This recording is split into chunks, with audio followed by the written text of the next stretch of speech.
Nah, the wind is really crazy. Okay.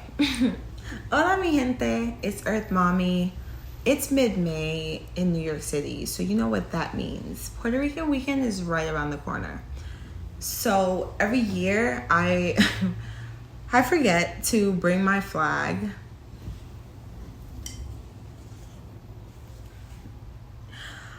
And then I spend hours running up and down the Ave, going from vendor to vendor, trying to find a light blue flag in a sea of these.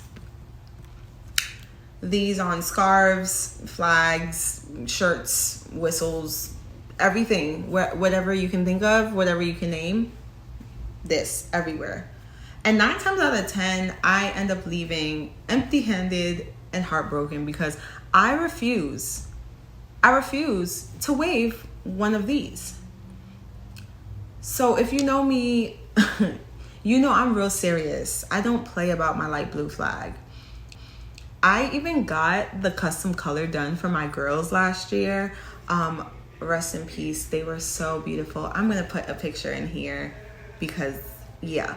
I went through the extra trouble. I waited probably another week or two for that to be done, and I paid extra money because I refused to have this in my mouth. Pause. At this point, you're probably like, this girl is a little particular. She's a little, And you may be wondering why it even matters. Like, why would I go through all the hassle? What's even the difference between this and this? Well, it's because history lives in the folds.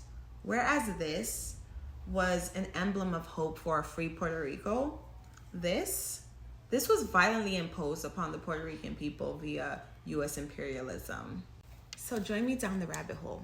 It's 1895. Puerto Rico is still a Spanish colony at this point. It's 3 years before the Spanish-American War that would result in the U.S. invading and occupying the island. This guy, Juan de Mata Tejeforte, New York City, and presents this to the members of Club Borinquen, which had ties to the Cuban Revolutionary Party, and they themselves were fighting for Puerto Rican independence. Now, Juan was himself a veteran of the 1868 Grito de Lares uprising to overthrow Spanish rule in Puerto Rico. So the 3 red stripes represented the blood of freedom fighters. The 2 white stripes were for the victory and peace that would follow once achieving independence. The blue is for the sky and the sea, and the white is the island. So one thing that's really particular about this blue is that it's the same color as the Lares flag.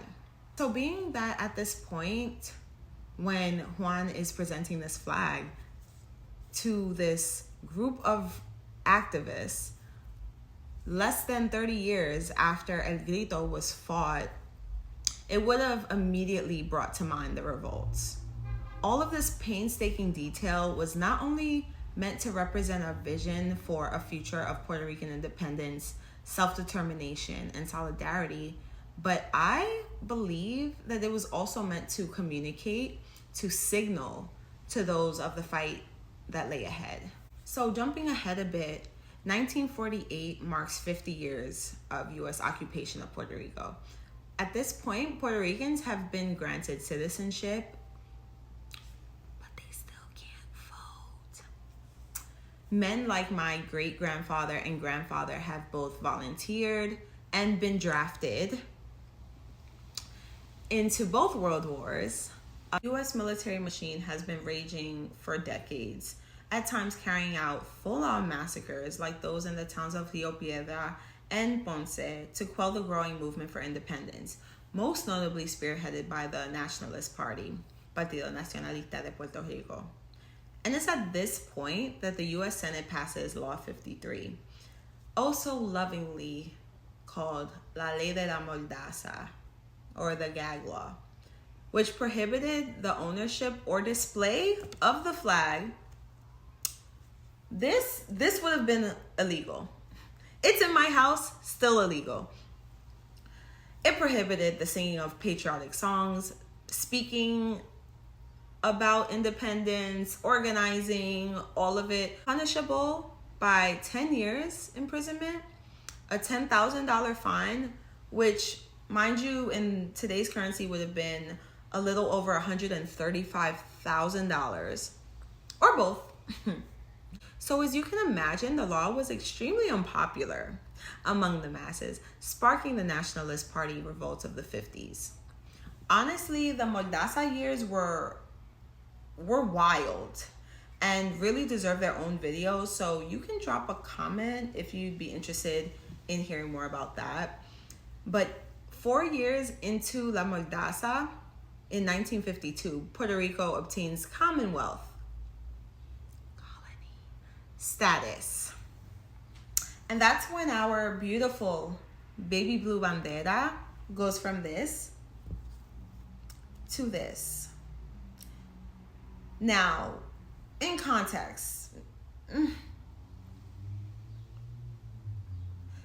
because it more closely resembles the US flag.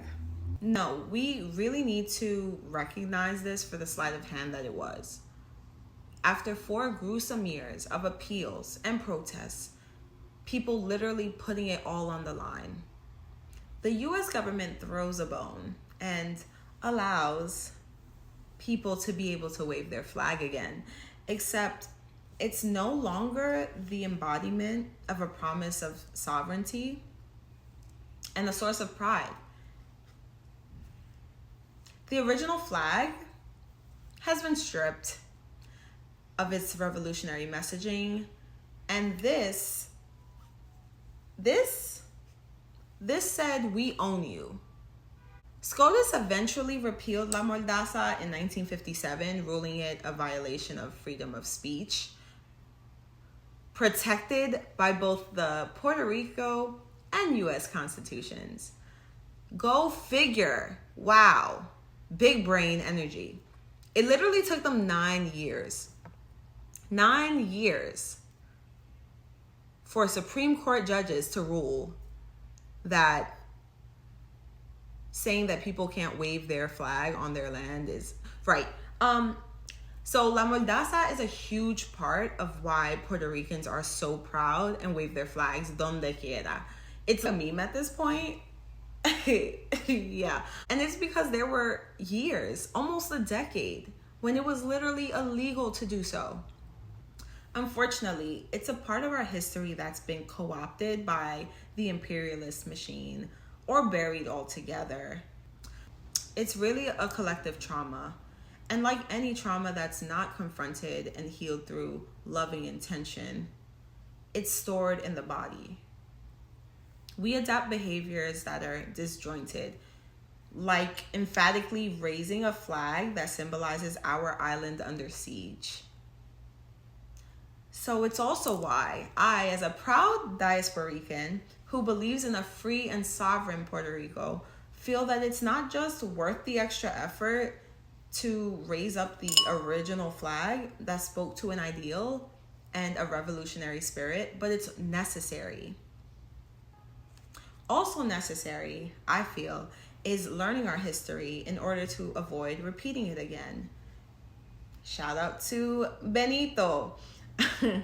Because yeah, history repeats itself and we're still here. And I'm tired. So let me know in the comments if you'd like to see what's on my book list. I'm committing to getting through it this year. And I'm actively adding. And let me know if you'd also be interested in a book club of sorts. Could be IRL, could be virtual. Maybe we can just have like a thread, or what do they call it? A signal, whatever they call it. Anyway, yeah, the thoughts are percolating. Alas, now that we have some historical context, I'd just like to say, if you're on this journey of learning and unlearning and radical remembering, be kind to yourself and give yourself some grace with all this. Like, if you have 75 of these in your house, don't feel guilty, but do be aware. I'm not here to vilify you. Like, here's me literally at last year's fiesta in 116th Street in El Barrio, In this jersey dress, I thrifted and turned into a two-piece. Que soy costurera or whatever. But that's because we work with what we got. Granted, I'll likely be attempting to bleach the sides a bit to hopefully get the right blue. But we'll see. I don't know, child. I'm experimenting. So maybe next time you see these two side by side, you can at least make a more informed purchase. And since hot girls come to the fiestecitas prepared, check my next video to see my trip to San Germán shop in Bushwick, where I went to source all of this. It's really a gem, an enduring body presence in an ever gentrifying neighborhood. Until next time, remember, que viva Puerto Rico libre y soberano.